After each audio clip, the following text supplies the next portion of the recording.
I only have one more topic. I knew having Vox on, I wanted to give a little extended time so I didn't overload the topics tonight, because That's okay. we got some shit to talk about tonight. But when we get to the movies, um, Are we but bringing back up high explosive? I mean, Halloween ends. Sorry. well, I do think we should talk about some things about it. But when we get to that, we will get to that. I do, however, want to do kind of a half quick take on something that I've watched recently. Um, it is a two-part documentary. I have only watched part one so far, so I'm just Okay. throwing that out there. But part one is surprisingly very entertaining, and I know a lot more shit than I expected to know about a particular subject. But so I've noticed in my goings ons on the interwebs and on the YouTubes, um, kind of an easy go-to punching bag is the Peacock streaming service. What? Yeah, I know, right? It's just I never really see anybody talking about it positively. Mainly, the big joke is that it's just for The Office and Parks and Rec, which, to be fair, I mean that shit is there. But But I was telling you even, I liked how they did their Halloween selection last year, and they fucking tripled down this year. And I actually, even when it's not Halloween season, like a lot of the shit that they have on there. Like I actually watch Peacock quite a lot. well, I mean, they have. I think they still have Miami Vice, and they have Unsolved Mysteries. And Unsolved Mysteries is a whole rabbit hole you can go down for weeks. Yep. And they have the 24/7 Dateline. You know that I yeah I that's Investigative murder porn. yeah, yeah. Now this documentary, this is a Peacock original. So it's only there and it's put out by them. Uh I stumbled upon a trailer for this, and then it was like maybe a few days before it was to release, and I made it a point to watch this. But it's a documentary about Barney the dinosaur. What? Not so much, but I mean it is about Barney, but the focus is about the hate for Barney. The documentary is entitled "I Love You, You Hate Me." All right, that's pretty good. Yeah, yeah. Now, I when I was little, I think maybe when I was at an appropriate age for Barney, I caught one thing, and it wasn't the normal show format. It was like a live on a stage kind of thing, and it was on TV. And I watched that, not knowing anything. And my dumbass little kid mind was like, it's not bad. Like, oh, it's kind of interesting. All right. But then I never saw it again. Never saw the show, never heard of it, whatever. It was just that one time. And then by the time I discovered what it was again, I was already too late at the age where I'm like, fuck that dinosaur. But basically kind of it's an interesting juxtaposition that they're putting together in this documentary, because at the time that Barney came out, this was the early 90s. So, that whole this is like when grunge was fucking hitting, that wave of just apathy and cynicism was hitting, and like it was popular to just fucking be miserable. Hot Topic was already drawing up the blueprints. And Spencer's was still making us laugh. Yes. That actually kind of hurts. I We'll have an entirely separate show about Spencer's one day. Also, Jess, there's nothing better than make on a new streaming service making a new list of shit to watch that you hope you get to. So I hope you get to.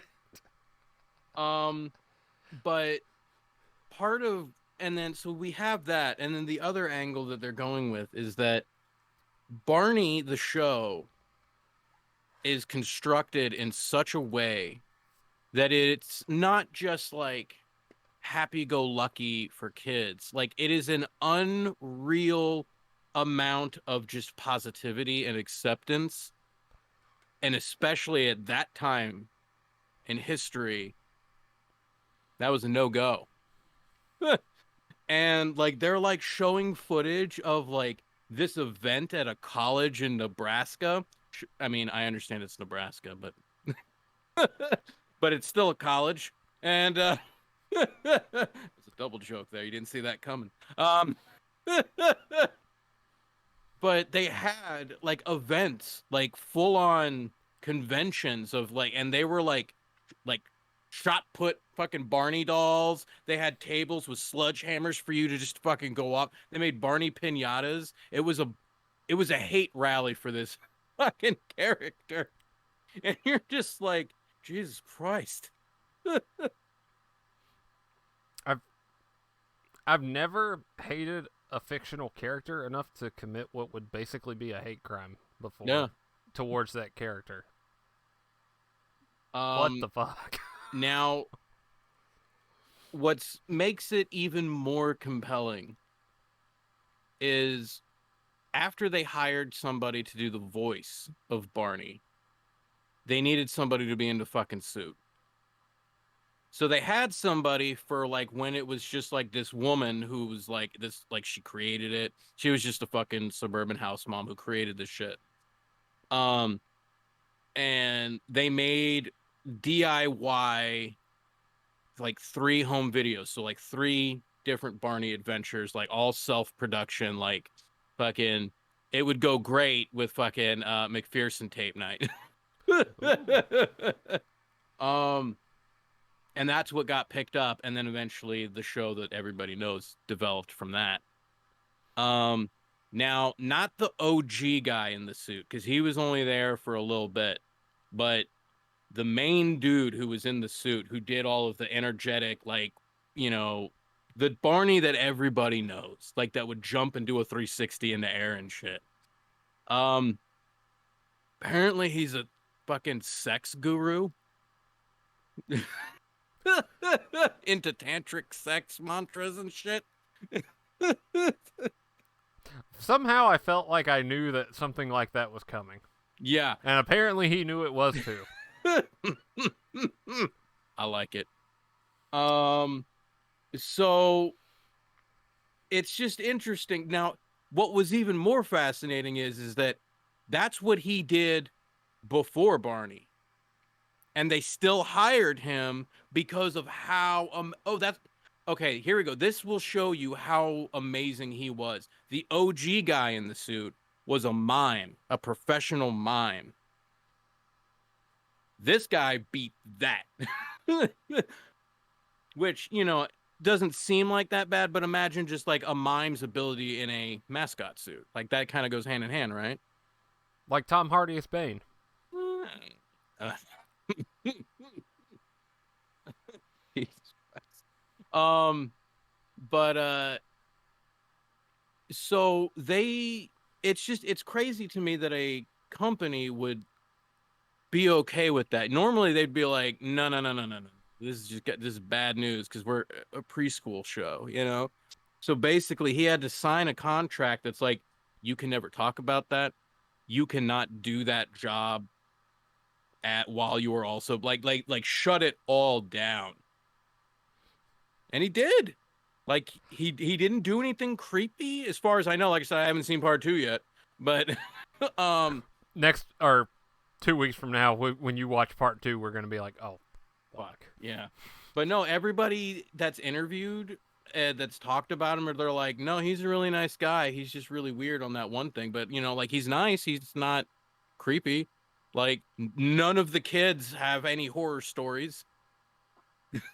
Like surprisingly, every single kid that was on the show, the majority of them come back as adults now to do interviews. And they all talk about how it was a wonderful experience.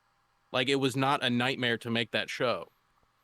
But I guess what the main central drama is going to be in part 2 is apparently, because like I said, the creator was a suburban house mom, and I guess her son I don't know what kind of a lifestyle he turns into, but I think it's criminal. And something happens and people get shot and killed. So it turns into a Dateline episode real fuck fast, apparently. So, but based off of part one, I'm going to go ahead and fully recommend it because you would think having all of this Barney knowledge would be annoying. It's actually quite fascinating.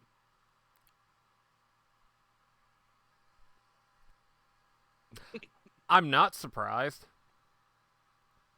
But at the same time, everything that you just said is somehow what I expected and did not expect all at the same time. Right? Like when you said it, I was like, really? Oh, well, yeah, that makes sense, I guess, because that's just what it, you know, That's what it would be. that's what it had to be. It had to be something like that. I feel like you said, I too felt like I kind of knew that there was something up about the guy in the suit. But I think, if I'm not mistaken, and if I'm wrong, I'm terribly sorry to the good folks of Sesame Street. But I think, wasn't there something going on with the guy who did the voice of Elmo? There was some sort of thing, I think, about that, and I think maybe I was crossing the two and not understanding either situation. But I feel like that because I know they made a fucking joke about Elmo on South Park that I just think's hilarious. But that could have just been a joke, or it could have been based off of something. I don't know. And now you have all of the reels of creepy Elmo. So I don't know. I'm going to assume yes that had to be grounded in some sort of fact before it blew up the way it did. If you call yourself a ventriloquist, I'll give you a pass. But if you say that you work with puppets, I have a few questions. I'm not saying that you're not going to be cleared. I have a few questions first, though. I'm not sure if I believe in pre-crime behavior because of Minority Report, but that one tracks, I think. Yeah. What was it that we made the joke of? I don't even remember what fucking movie it was, but we made some joke where I was just like, if I ever meet anybody who says that they do nighttime watch duty at an asylum, I'm like, I'm immediately turning you into the police just because you have that job. That was last week, and yes, I think we both agreed that was pretty much the. There's no good that can come of having that job for an innocent individual, unless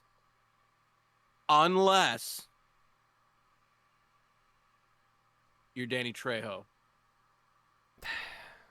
He's the only good one.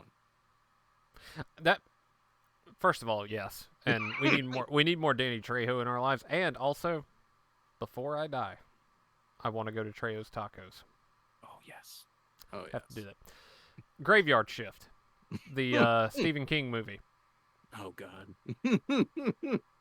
Now I don't remember it, so I'm using a lot of conjecture here, but that might be the only time that someone who did night watch at an asylum or a cemetery or whatever was not completely like, hey, this guy lives over here, you might want to go check his basement because the amount of bodies that you think are down there will be staggering low to actually how many there are actually down there.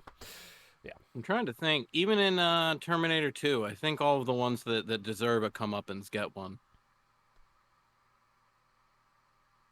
He gets the shit kicked out of him. Yeah. I know exactly who you're talking about in that one, too. Yeah.